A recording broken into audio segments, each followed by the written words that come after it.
तो अब आते हैं मोड ऑफ कनेक्टिंग इंटरनेट।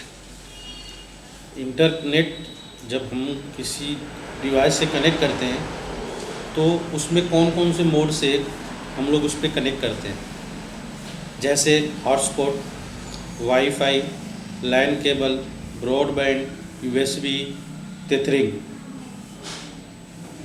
तो हम लोग इंटरनेट को एक्सेस करने के जो टेक्निक यूज करते हैं उसी को, मतलब जो भी टेक्निक यूज करें उसी को मोड बोलते हैं। तो यहाँ पे हम कौन कौन सा टेक्निक का यूज करके हम लोग आजकल मोबाइल से या फिर किसी भी कंप्यूटर डिवाइस से हम लोग इंटरनेट को एक्सेस कर रहे हैं, इंटरनेट पे काम कर रहे हैं। तो सबसे पहले इसमें दे रखा है हॉटस्पॉट। तो हॉटस्पॉट आपके सभी डिवाइसेस को कनेक्ट करने की सुविधा प्रोवाइड करता है, जिसमें वाईफाई अवेलेबल है।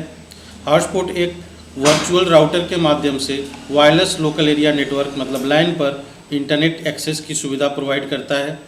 हॉटस्पॉट के जरिए आप अपने smartphone, tablet, media player, laptop और यहाँ तक कि आप अपने फ्रेंड्स के साथ अपने मोबाइल से इंटरनेट शेयर कर सकते हैं। हॉटस्पॉट वाईफाई टेक्निक का उपयोग करते हैं जो इलेक्ट्रॉनिक डिवाइसेस को इंटरनेट से कनेक्ट करने या रेडियो वेव के माध्यम से वायरलेस रूप से डेटा को एक्सचेंज करने की परमिशन देता है। तो हॉटस्पॉट की ये टेक्निक है, एक सर्विस है हमारे मोबाइल में।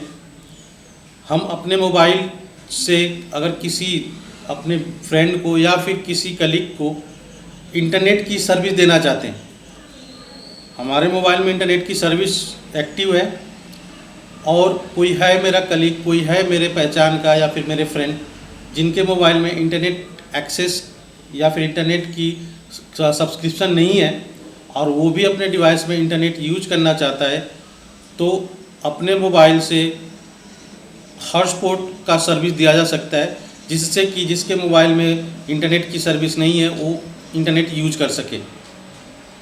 तो वही चीज़ें हैं कि ये डिवाइस को कनेक्ट करने की सुविधा प्रोवाइड करता है, जिसमें वाईफाई भी अवेलेबल है। वाईफाई आगे आएगा भी क्या है, जितना मतलब उसमें वाईफाई और हॉटस्पॉट दोनों मिलकर काम करते हैं तभी एक डिवाइस दूसरे डिवाइस से इंटरनेट की सर्विस दे पाता है। तो यहाँ पे हॉटस्पॉट एक वर्चुअल राउटर के माध्यम से WLAN पर इंटरनेट एक्सेस की सुविधा प्रोवाइड करता है। तो क्या है वर्चुअल राउटर, क्या होता है? अभी हम लोगों ने ऊपर पढ़ा था राउटर, ओके, लेकिन ये वर्चुअल राउटर क्या होता है? तो वर्चुअल मतलब एक चीज़ होता है, समझ लेना आप चीज़, एक चीज़ है कि वर्चुअल मतलब होता है कि वो दिखने में तो है लेकिन होता नहीं है। दिख रहा है कि वो चीज़ है, जैसे हम लोग फिल्में देखते हैं, मूवी देखते हैं, सीरियल देखते हैं, तो दिखने में तो लग रहा है कि वो हो रहा है। जो भी चीज़ें हम लोग देखते हैं टीवी में वो हो रहा है, लेकिन रियल में वो होता नहीं है। ओके, वैसे ही सेम यहाँ पे वर्चुअल राउटर है कि आपको दिख तो रहा है, ओके, लेकिन वैसा होता नहीं है। क्लियर? तो वर्चुअल का मतलब इतना समझ लेना, वर्चुअल का मतलब सिंपल सा, दिख तो रहा है, आवाज़ तो हो रहा है लेकिन वो है नहीं। ओके, तो हॉटस्पॉट एक वर्चुअल राउटर के माध्यम से WLAN, हमने लैन पढ़ा है, लोकल एरिया नेटवर्क, और WLAN मतलब वायरलेस, वही लैन बिना वायर से कनेक्ट हो जाए वो वायरलेस हो जाता है, मतलब WLAN हो जाता है। तो इतना लैन और WLAN में बस यही अंतर है कि लैन क्या होता है, उसको हम किसी केबल से कनेक्ट करते हैं या फिर लैन नेटवर्क से केबल से कनेक्ट करते हैं, और वायरलेस का मतलब होता है कि बिना केबल का कनेक्ट किया गया जो नेटवर्क होता है वो WLAN होता है। हम अपने स्मार्टफोन के हॉटस्पॉट के जरिए अपने smartphone, tablet, media player, laptop आदि को कनेक्ट कर सकते हैं, जो अभी मैंने आपको इसके पहले कनेक्ट बताया था। ठीक है, जो इलेक्ट्रॉनिक डिवाइस को इंटरनेट से कनेक्ट करने या रेडियो वेव के माध्यम से वायरलेस रूप से डेटा को एक्सचेंज करने की परमिशन देता है। तो इलेक्ट्रॉनिक डिवाइस को इंटरनेट से कनेक्ट होने, इलेक्ट्रॉनिक डिवाइस चाहे हमारा इलेक्ट्रॉनिक डिवाइस हमारा एक माउस भी हो सकता है, एक कीबोर्ड भी हो सकता है, एक मॉनिटर भी हो सकता है, एक क्या कहते हैं हमारे कंप्यूटर भी हो सकता है। तो इलेक्ट्रॉनिक डिवाइस को इंटरनेट से कनेक्ट करने या रेडियो वेव के माध्यम से वायरलेस रूप से डेटा को एक्सचेंज करने की परमिशन देता है। तो ये वायरलेस रूप से डेटा को एक्सचेंज करना मतलब एक दूसरे को डेटा को ट्रांसफ़र करने की परमिशन देता है। तो बेसिकली हमारा जो हॉटस्पॉट होता है, हॉटस्पॉट इंटरनेट एक्सेस करने के लिए दिया जाता है कि जिस डिवाइस में इंटरनेट नहीं है उसको हम लोग एक्सेस कर सकें, और ये हम लोग के हर एक लोगों के मोबाइल में ये उपलब्ध होता है, ये सर्विस उपलब्ध होती है। अब आते हैं वाईफाई। वाईफाई का पूरा नाम वायरलेस फिडेलिटी है। वाईफाई एक वायरलेस नेटवर्क टेक्निक है जो कि कंप्यूटर तथा अन्य डिवाइसों को वायरलेस सिग्नल से कम्युनिकेट करता है। वाईफाई एक ऐसी तकनीक है जो कि रेडियो तरंगों का प्रयोग करके इंटरनेट कनेक्टिविटी उपलब्ध करवाती है तथा इसके द्वारा हमें डिवाइसों में इंटरनेट का प्रयोग करने के लिए वायर केबल की आवश्यकता नहीं होती है। वाईफाई में इंटरनेट कनेक्टिविटी का प्रयोग करने के लिए हॉटस्पॉट क्षेत्र का निर्माण करना पड़ता है तथा यह हॉटस्पॉट क्षेत्र वायरलेस एडाप्टर का प्रयोग करके बनाए जाते हैं। तो जैसे कि मैंने आप लोगों को ऊपर ही बताया कि हॉटस्पॉट और वाईफाई दोनों एक साथ काम करते हैं। अगर इसमें से अगर मैंने हॉटस्पॉट ऑन कर दिया लेकिन वाईफाई ऑन नहीं हुआ तो फिर वो कनेक्ट नहीं होगा। तो हॉटस्पॉट इंटरनेट को एक्सेस करने की परमिशन देता है और वाईफाई दोनों को कनेक्ट होने की परमिशन देता है। जब दो डिवाइसेस को आपस में कम्युनिकेट करना है तो वहाँ पे वाईफाई का यूज किया जाता है, और उन डिवाइसों को बीच में एक डिवाइस दूसरे डिवाइस को इंटरनेट की सर्विस देना चाहता है कि नहीं तुम इंटरनेट, मेरा जो इंटरनेट की सब्सक्रिप्शन है उसको यूज कर सकते हो, वो परमिशन देने के लिए हम लोग हॉटस्पॉट को यूज करते हैं। तो वाईफाई केवल हॉटस्पॉट में नहीं काम करता है, हर जगहों पे वाईफाई काम करता है। अगर दो डिवाइस को कनेक्ट करने के लिए जो भी बिना तार का कनेक्शन दिया जा रहा है वो वाईफाई है। अब आते हैं लैन केबल। आधुनिक कंप्यूटर कई तरीकों से इंटरनेट से कनेक्ट किए जा सकते हैं, जबकि एक कंप्यूटर वाईफाई के माध्यम से इंटरनेट का यूज़ करते हैं। कुछ कंप्यूटर में वाईफाई नहीं होती है। यदि आपके पास एक ईथरनेट पोर्ट है तो आप अपने कंप्यूटर को इंटरनेट कार्ड और एक केबल मॉडेम का उपयोग करके इंटरनेट से कनेक्ट कर सकते हैं। तो लैन केबल एक ये फिजिकल केबल होता है जिसके माध्यम से अगर हमारे कंप्यूटर में या फिर हमारे डिवाइस में वाईफाई की सर्विस ना हो, वाईफाई हमारे कंप्यूटर में ना हो, उस केस में हम लैन केबल से इसको कनेक्ट कर सकते हैं।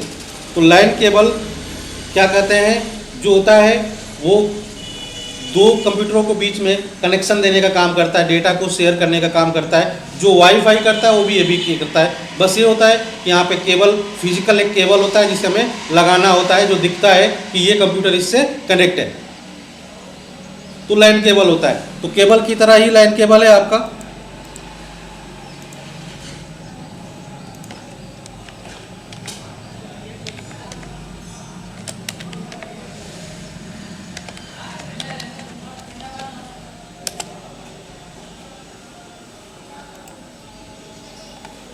ये देखो, ये जो केबल दिख रहा है आप लोगों को, ये लाइन केबल है। दोनों साइड पे ये जो दे रखा है, ये लाइन केबल को कनेक्ट करने के लिए पोर्ट दे रखा है, और इसी पोर्ट को ये बोल रहा है हमारा कंप्यूटर कि लाइन में ये ईथरनेट पोर्ट, ईथरनेट क्या होता है, पोर्ट होता है। ईथरनेट पोर्ट को हम लोग किससे कनेक्ट करते हैं, इससे कनेक्ट करते हैं। तो ये जो है हमारा ईथरनेट पोर्ट है, इससे क्या कर लेते हैं हम लोग, कनेक्ट कर देते हैं दोनों साइड पे। हर एक कंप्यूटर में ये लगाने के लिए दे रखा है। मैंने आप लोगों को बताया था, लैब में आप लोग जाओगे देखोगे ऐसे ये ग्रीन कलर का लगा हुआ है, ठीक है। ग्रीन कलर का मैं केबल लगा रखा हूँ, और उसी केबल से मैं एक कंप्यूटर को दूसरे कंप्यूटर से कनेक्ट कर रखा हूँ। तो ये हर एक कंप्यूटर में ये लाइन पोर्ट होता है, और लाइन पोर्ट को लाइन कार्ड से, लाइन केबल से कनेक्ट करके हम लोग एक या दो से अधिक कंप्यूटर को आपस में कनेक्ट कर सकते हैं। ओके, तो यही लाइन केबल बता रहा है कि दो कंप्यूटरों को कनेक्ट करने के लिए इसका यूज किया जाता है। अब आते हैं ब्रॉडबैंड। ब्रॉडबैंड एक हाई स्पीड इंटरनेट कनेक्शन है जो कि एक वाइड फ्रीक्वेंसी का यूज करके मल्टीपल चैनल पर डेटा ट्रांसमिट करता है। ब्रॉडबैंड कनेक्शन का यूज करने के लिए coaxial cable, optical fibre, twist pair का यूज किया जाता है। यह टेक्निक डायल अप कनेक्शन से ज़्यादा इंटरनेट सर्विस इंटरनेट स्पीड देती है। तो ब्रॉडबैंड भी क्या है, हाई स्पीड का इंटरनेट सर्विस देती है ब्रॉडबैंड। और ये ब्रॉडबैंड कैसे कनेक्ट होता है, तो कोएक्सियल केबल, चाहे ऑप्टिकल फाइबर या फिर ट्विस्टेड पेयर, ये भी क्या होती है, केबल होती है। मैंने आप लोगों को बताया था कि जो हम लोग क्या कहते हैं, इंटरनेट की जो सर्विस हम लोग देते हैं या लेते हैं, तो जैसे हम एक देश को दूसरे देश से कनेक्ट कर रहे हैं, तो मैंने आपको बताया था service provider, ISP, internet service provider, मतलब 3 टायर होते हैं, 3 तरह के होते हैं, टायर 1, टायर 2, टायर 3, बताया था ना मैं। तो टायर 1 क्या करता है, टायर 1 जो होते हैं ना, ये डायरेक्ट कस्टमर को इंटरनेट की सर्विस नहीं देते हैं। ये लोग क्या करते हैं कि ये उनके बीच में और भी कंपनियां होती है, और भी सर्विस प्रोवाइडर होते हैं, उनको देते हैं, जो उनसे छोटे होते हैं। ये लोग बड़े लेवल पे इंटरनेट के देते हैं, जैसे एक देश को दूसरे देश से कनेक्ट करना, एक राज्य को दूसरे राज्य से कनेक्ट करना। तो इस तरह का जो नेटवर्क होता है, जो ये नेटवर्क फैलाते हैं, जो बिछाते हैं, ये हमारा टायर 1 का काम होता है। तो जो नेटवर्क बिछाया जाता है, जो फैलाया जाता है, वो एक तार के द्वारा फैलाया जाता है। मतलब मैंने आप लोगों को उस समय भी क्लियर किया था कि जब एक देश को दूसरे देश से कनेक्ट किया जाता है इंटरनेट से, तो केबल के समुद्र के रास्ते एक केबल बिछाया जाता है। और केबल वो कौन बिछाती है, तो टायर 1 कंपनियां। ओके, तो वो जो केबल होता है ना, वो केबल कौन से होते हैं, तो यही केबल होते हैं, या तो कोएक्सियल केबल होगा, या तो फाइबर ऑप्टिकल केबल होगा, या फिर ट्विस्टेड पेयर केबल होगा। तो इन माध्यम से हम लोग क्या करते हैं, ब्रॉडबैंड को कनेक्शन को कनेक्ट करते हैं। तो हम लोग ऑप्टिकल फाइबर का इस समय यूज कर रहे हैं। अभी जितने भी केबल गए हुए हैं, जो भी चीज़ें हैं, वो कौन सा है, तो इसको फाइबर बोला जाता है, लेकिन उसको बोलते हैं ऑप्टिकल फाइबर। जमीन के अंदर केबल बिछाई गई है, और उस केबल के द्वारा हम लोग डेटा का या फिर इंटरनेट का जो यूज कर रहे हैं, वो उस केबल के द्वारा ही कर रहे हैं।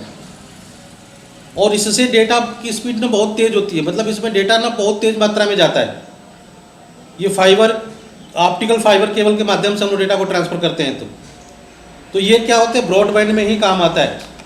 तो ब्रॉडबैंड एक तरह का क्या होता है, ये भी एक इंटरनेट सर्विस देने का काम करता है। जैसे अगर मैं आप लोगों को बताऊं, तो मेरे लैब में आप लोग जाओगे, देखोगे तो क्या कहते हैं, जो दीवार के साइड पे जहाँ पे हमारा कैमरा लगा हुआ है, वहाँ पे देखोगे तो एक राउटर लगा हुआ है। जो बताया था मैंने राउटर क्या होता है, तो राउटर जो कनेक्टेड है वो ब्रॉडबैंड से कनेक्ट है। आप लोग देखो तो राउटर में एक तार निकला हुआ है ब्लैक कलर का, जो छत पर से नीचे लाया गया उसको। तो वो जो तार है ना, वही फाइबर ऑप्टिकल है, वो फाइबर ऑप्टिकल है। वो तार कहाँ आया हुआ है, तो ये तार आप लोग ध्यान से देखोगे तो बाहर जाओगे तो देखोगे खंबे पे लगा हुआ है। खंबे से जब आगे और जाओगे तो वो खंबे तार गया हुआ है, पूरा दुबारी में खंबे तार गया हुआ है। और फिर दुबारी में जाओगे तो दुबारी में जो BMY स्कूल है ना, वहाँ से ना अंडरग्राउंड हो गया है, वहाँ से ज़मीन के अंदर से चला गया है। ओके, तो ये तार के माध्यम से ही सारे के सारे जो जा रहे हैं, तो उस कनेक्शन को हम लोग बोलते हैं ब्रॉडबैंड कनेक्शन। जब हम लोग उस कनेक्शन से, उस फाइबर क्या कहते हैं, केबल से हम लोग जब नेट एक्सेस करते हैं, तो उस कनेक्शन को बोलते हैं ब्रॉडबैंड। ओके, अब आते हैं USB टेथरिंग। और USB टेथरिंग क्या होता है, तो इसको हम लोग समझते हैं। आप टेथरिंग के माध्यम से अपने लैपटॉप की तरह अन्य डिवाइस के साथ इंटरनेट एक्सेस करने के लिए अपना मोबाइल फ़ोन डेटा शेयर कर सकते हैं। आप ब्लूटूथ या वाईफाई कनेक्शन का यूज करके टेथर कर सकते हैं। USB टेथरिंग फास्ट स्पीड से इंटरनेट की सुविधा प्रोवाइड करता है। इसमें मोबाइल फ़ोन को USB केबल द्वारा लैपटॉप से कनेक्ट करना होता है। तो USB टेथरिंग क्या होता है, ये भी मोबाइल में एक सर्विस है। जैसे हॉटस्पॉट की सब सर्विस है, वैसे ये भी सर्विस है। अगर आपके मोबाइल में हॉटस्पॉट नहीं काम कर रहा है, या फिर क्या कहते हैं, वाईफाई की व्यवस्था नहीं है, हॉटस्पॉट और वाईफाई की व्यवस्था नहीं है, तो आप अपने लैपटॉप को, जैसे मुझे मैंने लैपटॉप में क्या कहते हैं, वाईफाई है ही नहीं, या फिर हमारे डेस्कटॉप में वाईफाई की सर्विस नहीं है, तो उस केस में आप USB क्या कहते हैं, हॉटस्पॉट का यूज नहीं कर पाओगे, क्योंकि उससे कनेक्ट नहीं कर पाओगे अपने लैपटॉप को।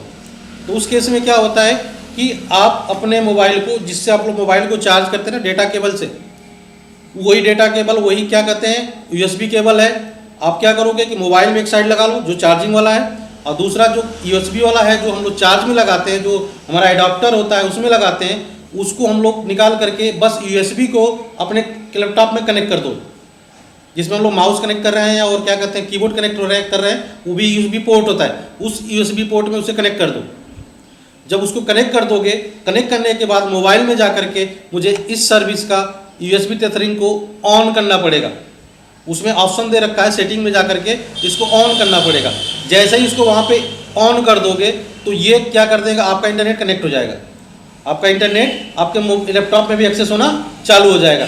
मतलब जितनी उसमें आपकी क्या कहते हैं स्पीड, उसकी मोबाइल की कैपेसिटी के हिसाब से जितना आपका डेटा का वो कैपेसिटी है उसके हिसाब से ये यूज करने लग जाएगा। तो ये क्या है, एक टेक्निक होती है हमारे मोबाइल में जिससे कि हम अपने कंप्यूटर को, अपने लैपटॉप को इंटरनेट की सर्विस दे सकते हैं, इंटरनेट एक्सेस करा सकते हैं। ओके, अब आते हैं identifying and uses of IP, MAC, IMEI of various devices. ये बहुत ही इम्पोर्टेंट चीज़ें हैं और ये तीनों को तीनों एक दूसरे को रिलेट करती हैं, जो खास करके आजकल हमारे मोबाइल या फिर क्या कहते हैं मोबाइल में होने वाले एक्टिविटी, मोबाइल में होने वाले फ्रॉड, ये सारी चीज़ों को ट्रैक करना, मोबाइल में इसके द्वारा डेटा को ट्रांसफ़र करना, पैसे का लेन देन करना या फिर मोबाइल चोरी होना, ये जो सारी चीज़ें हैं, मोबाइल को ट्रैक करना, चोरी हो गया तो कहाँ पे पड़ा हुआ उसको ट्रैक करना, या फिर उस मोबाइल में अगर दूसरा कोई सिम कोई इंसर्ट कर रहा है तो उसका लोकेशन जान लेना, ये सारा कुछ आप इसके माध्यम से जान जाएंगे। तो ये तीनों IP, मैक और IMEI ये तीनों एक दूसरे को रिलेट करते हैं, एक दूसरे को रिलेट करते हैं मतलब एक दूसरे से संबंधित है। तो इसलिए आप लोग इसको ध्यान से देखना और ध्यान से समझने की कोशिश करना। क्योंकि इसमें जो हम लोग पढ़ेंगे IP से लेकर के मैक और IMEI, ये पूरा का पूरा हमारा एक दूसरे से कनेक्टेड है। जैसे मैंने वाईफाई और हॉटस्पॉट को बताया था, दोनों एक साथ काम करते हैं। हॉटस्पॉट अगर आपने ऑन कर दिया, वाईफाई नहीं तो काम नहीं करेगा। अगर आपके पास वाईफाई है, हॉटस्पॉट नहीं ऑन नहीं है तो नहीं काम करेगा। वैसे ही यहाँ पे ये तीनों एक तीसरे को रिलेट करते हैं। तो अभी सबसे पहले आते हैं IP एड्रेस। IP एड्रेस को मैंने ऊपर भी एक्सप्लेन कर चुका हूँ कि IP एड्रेस क्या होता है। यह एक तरह का एड्रेस है, इंटरनेट प्रोटोकॉल का एक एड्रेस है, जो जब भी हम लोग कोई एक कंप्यूटर दूसरे कंप्यूटर से कनेक्ट करते हैं तो उस समय एक एड्रेस जनरेट होता है और उस एड्रेस को हम लोग बोलते हैं IP। इंटरनेट पे जनरेट होने वाले एड्रेस को IP एड्रेस बोलते हैं। तो यही बोला है कि IP एड्रेस इंटरनेट और लोकल नेटवर्क में डिवाइस की पहचान के लिए एक यूनिक एड्रेस है। तो जो डिवाइस की पहचान कैसे करोगे, तो ये यूनिक एड्रेस से किसी भी डिवाइस की पहचान कर सकते हो कि कौन सा डिवाइस का एड्रेस कौन सा है। तो ये क्या करता है, पहचान बताता है उस डिवाइस की। दूसरा, IP एड्रेस की फुल फॉर्म इंटरनेट प्रोटोकॉल होता है। IP एड्रेस की मदद से किसी नेटवर्क पर दो डिवाइसों के बीच कम्युनिकेशन के लिए इंफॉर्मेशन सेंड और रिसीव की जाती है। इंटरनेट को अलग अलग कंप्यूटर और वेबसाइट की पहचान के लिए IP एड्रेस की ज़रूरत होती है। तो इस लाइन को आप लोग ध्यान से, इंटरनेट को अलग अलग कंप्यूटर और वेबसाइट की पहचान के लिए IP एड्रेस की ज़रूरत होती है। तो ये आप लोग ध्यान से इसको समझ लेना कि अलग अलग कंप्यूटर और वेबसाइट की पहचान के लिए IP एड्रेस की ज़रूरत पड़ती है। कौन सी वेबसाइट, कौन सा क्या कहते हैं कंप्यूटर की पहचान करना है तो IP एड्रेस होना जरूरी है। IP एड्रेस से पहचान में आ जाएगा कि ये कंप्यूटर कौन सा है। जैसे मेरा अभी जिस कंप्यूटर से मैं कनेक्ट हूँ, इसका IP एड्रेस से हम पहचान जाएंगे कि ये इसका IP एड्रेस है।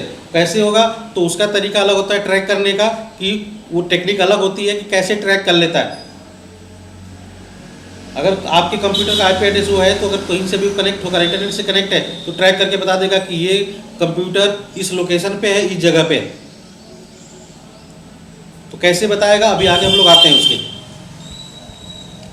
जैसे यहाँ पे एग्जांपल में दे रखा है, जब आप अपने ब्राउजर में www.jitinstitute.in वेबसाइट का URL लिखते हैं तो उस पेज को लोड करने का अनुरोध DNS domain name system server को भेज देता है, जो इसके रिलेटेड IP एड्रेस को सर्च करने के लिए ये upssi.com के हॉटस्पॉट होस्ट नेम को देखते हैं। तो जैसे ही आप क्या करते हैं, कोई भी ब्राउज़र पे आपने जैसे कोई वेबसाइट आपने वो किया या URL आपने उस पर किया, तो उसको लोड होने के लिए क्या DNS डोमेन नेम सर्विस में बताया था आप लोगों को, ऊपर पढ़े हम लोग ठीक है। उसके माध्यम से जब भेजते हैं तो उससे रिलेटेड आईपी एड्रेस को सर्च करने लगता है। कहाँ पे? तो जो जैसे मान लो JITinstitute.in है तो इसके एक आईपी एड्रेस होगा, उसको क्या करेगा, इंटरनेट पे जाकर सर्च करने लग जाएगा। जैसे ही मैच करेगा, मैच करने के बाद इसके अंदर जो भी चीज़ें रहेगा, जो भी डेटा रहेगा, उसको सामने ला करके हमें शो कर देता है। अब आते हैं मैक एड्रेस। मैक का पूरा नाम मीडिया एक्सेस कंट्रोल होता है। इसे फिजिकल एड्रेस और हार्डवेयर एड्रेस के नाम से भी जाना जाता है। यह सभी इलेक्ट्रॉनिक एंड नेटवर्किंग डिवाइसेस के लिए एक यूनिक एंड परमानेंट एड्रेस होता है। मैक एड्रेस एक ऐसा नंबर है जिसके द्वारा आपके कंप्यूटर में लगे नेटवर्क एडाप्टर को पहचाना जा सकता है। मैक किसी भी डिवाइस, कंप्यूटर, प्रिंटर, राउटर और फ़ोन के हार्डवेयर का आइडेंटिफिकेशन नंबर होता है। एक मैक एड्रेस में 2 कैरेक्टर के 6 जोड़ी अंक होते हैं। हर पेयर को कॉलन द्वारा डिवाइड किया जाता है। ट्रेडिशनली मैक एड्रेस में 12 डिजिट, जिसमें 6 बाइट्स या 48 बिट्स हेक्साडेसिमल नंबर का होता है। यह आमतौर पर निम्नलिखित 3 फॉर्मेट में उपलब्ध होते हैं। तो मैक इसी 3 फॉर्मेट में उपलब्ध होते हैं। ये जो फॉर्मेट दे रखा है इसमें, ये तीनों फॉर्मेट ऐसे आपको मैक आईडी मिल जाता है, जिसमें ऐसे कॉलम के द्वारा क्या किया जाता है, इसको अलग किया जाता है। तो ये यहाँ पे नंबर होता है या हेक्साडेसिमल नंबर होता है।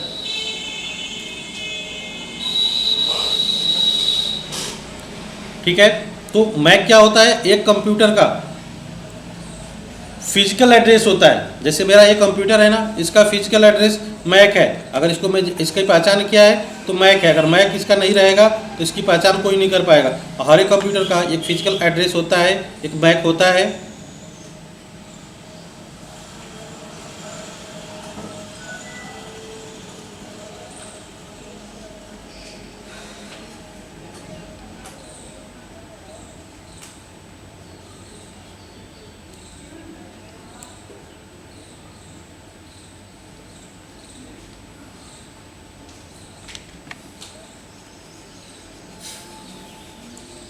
ठीक है।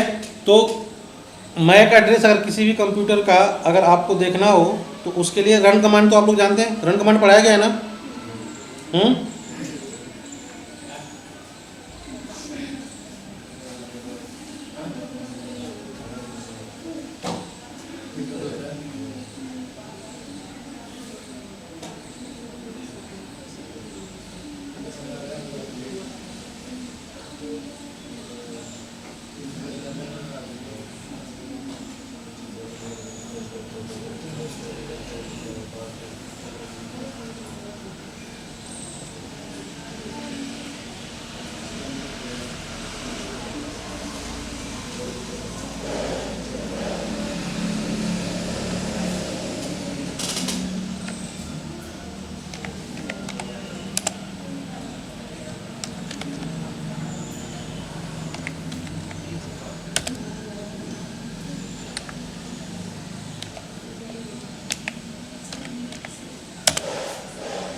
ठीक है।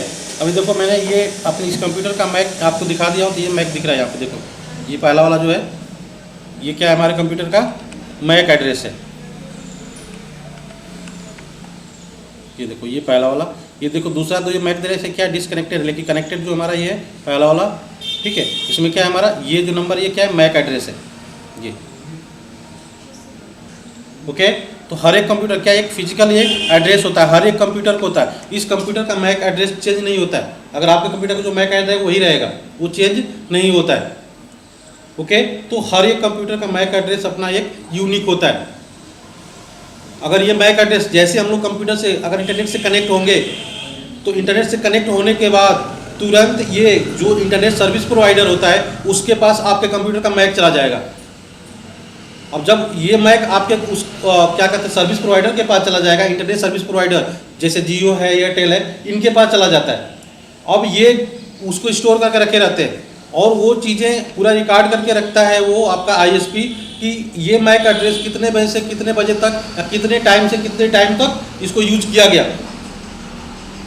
तो इससे हमें पता चल जाएगा। अब ये इस मैक जो होता है ये हमें लोकेशन बताएगा, आपका आईएसपी हमें लोकेशन बताएगा कि ये जो कनेक्ट था किस एरिया में था, तो इस एरिया में कनेक्ट था। अब इस एरिया में जैसे मान लो इस एरिया के मैं टावर से कनेक्ट हूँ, जब इंटरनेट यूज करूँगा तो इस एरिया के टावर का यूज करूँगा, तो इस एरिया के टावर का उसके बाद से फ्रीक्वेंसी देखी जाती है, तो फ्रीक्वेंसी एक मापी जाती है, तो ये इधर उस टावर की फ्रीक्वेंसी क्या आ रही है उसके हिसाब से इस एरिया में घुस आएंगे।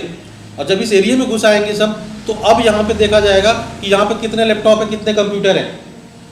तो अब वो क्या करेंगे, अब वो हर एक कंप्यूटर को जा करके फिजिकली चेक करेंगे मैक एड्रेस, उसका मैक एड्रेस जो उनके पास पड़ा हुआ है अगर उससे मैच कर गया तो फिर यही लैपटॉप है, यही कंप्यूटर है जिससे ये काम हुआ था, ये कनेक्ट हुआ था इंटरनेट। अगर उससे गलत काम किए हैं या जो भी काम किए हैं आप वो पकड़े जाएंगे। तो मैक एड्रेस होना हर एक कंप्यूटर को होता है, और ऐसे ही कोई भी कंप्यूटर या कोई भी इलेक्ट्रॉनिक डिवाइस को क्या कहते हैं, पकड़ा जाता है कि कौन सा है। इसकी आइडेंटिफिकेशन ऐसे ही होती है, पहचान उसकी ऐसे ही होती है। तो किसी भी इलेक्ट्रॉनिक डिवाइस का मैक आईडी है आपके पास, मैक नंबर है, तो उसको आप पहचान सकते हो कि कौन सा लैपटॉप था, कौन सा डेस्कटॉप था। ओके,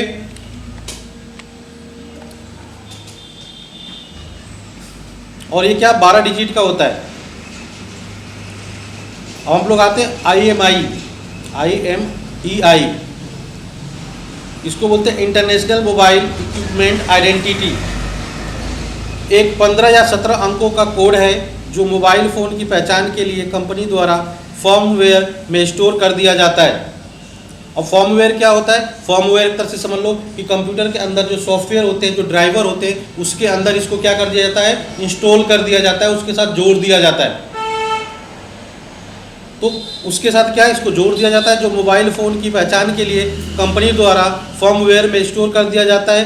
किसी भी फ़ोन का IMEI नंबर उस फ़ोन की लोकेशन को बताता है। तो ये IMEI नंबर उस फ़ोन के लोकेशन को बताएगा कि फ़ोन कहाँ पे, किस जगह पे है। अधिकांश मोबाइल फ़ोन में IMEI कोड को देखने के लिए *#06# कोड का प्रयोग किया जाता है। तो अगर आप अपने मोबाइल का IMEI नंबर जानना चाहते हैं तो आपको ये डायल करेंगे तो आपको मोबाइल का IMEI नंबर मिल जाएगा। या फिर IMEI कोड मोबाइल बैटरी के नीचे भी लिखा होता है। तो जो मोबाइल फ़ोन होता है उसके बैटरी के नीचे भी IMEI नंबर लिखा रहता है। यदि किसी पर्सन का फ़ोन गुम हो जाता है या चोरी हो जाता है तो CEIR central equipment identity register को कॉल करके IMEI नंबर के अनुसार मोबाइल को ब्लैकलिस्ट करा सकते हैं। ब्लैकलिस्ट हो जाने के बाद ज़्यादातर मोबाइल बेकार हो जाते हैं, चाहे उसका सिम कार्ड ही क्यों ना चेंज कर दिया गया हो।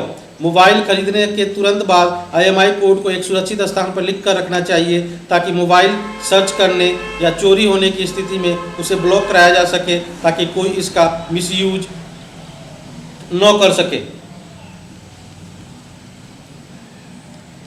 तो या IMEI नंबर का इतना बड़ा रोल है कि अगर आपकी मोबाइल कहीं किसी ने चोरी कर लिया तो अगर आपके पास IMEI नंबर है तो आप सिंपल सा आप CEIR एक सेंट्रल गवर्नमेंट का एक क्या कहते हैं ये संस्था है, इसमें आपको कंप्लेन करना होगा, चाहे ऑनलाइन चाहे इसको एक टोल फ्री नंबर होता है उस पर कॉल करके कंप्लेन करो। कंप्लेन करके अपना ये नंबर बता दो, कौन सा IMEI नंबर, और IMEI नंबर बताएंगे, बताने के बाद उसको क्या कर देगा, ब्लॉक कर देगा उस नंबर को। जैसे ही IMEI नंबर को वहाँ से ब्लॉक हो जाएगी, अगर उसमें कोई भी जिसने पाया है या फिर जिसने चुराया है उसमें अगर ये सोच रहा होगा कि दूसरा सिम डाल करके मैं अपना काम कर लूँ, तो उनका सिम काम ही नहीं करेगा।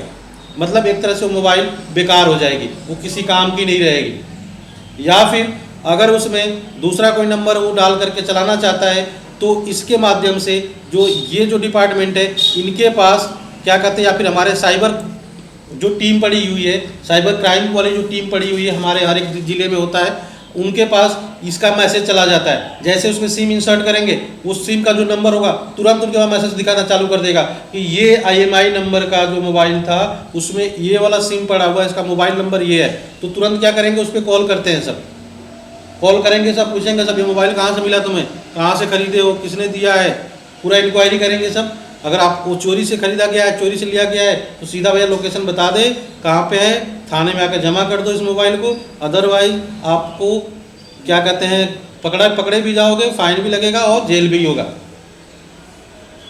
तो वो सारा डिटेल अपना जो भी होता है, जो भी इस मोबाइल को लिया रहता है, अगर किसी ने चुरा कर किसी को बेचा है तो बताएगा कि इससे मैंने ख़रीदा है, तो इससे पूरा वो चैनल पकड़ा जाएगा कि किससे कौन ख़रीदा है और कौन चोर है, इसको चुरा कर ले गया था। जो चोर होता है उसको पनिशमेंट मिलती है और बाकी इसका मोबाइल होता है उसको ये हैंड ओवर कर दिया जाता है। तो IMEI नंबर ये होना बहुत ज़रूरी है सबके लिए। जो आप लोग मोबाइल यूज कर रहे हो उसको कहीं ना कहीं लिख के रखो, कहीं ना कहीं उसको सेव करके रखो, जिससे कि मोबाइल गुम हो तो हम इस तरह से ट्रैक करवा सकें। ठीक है, ओके।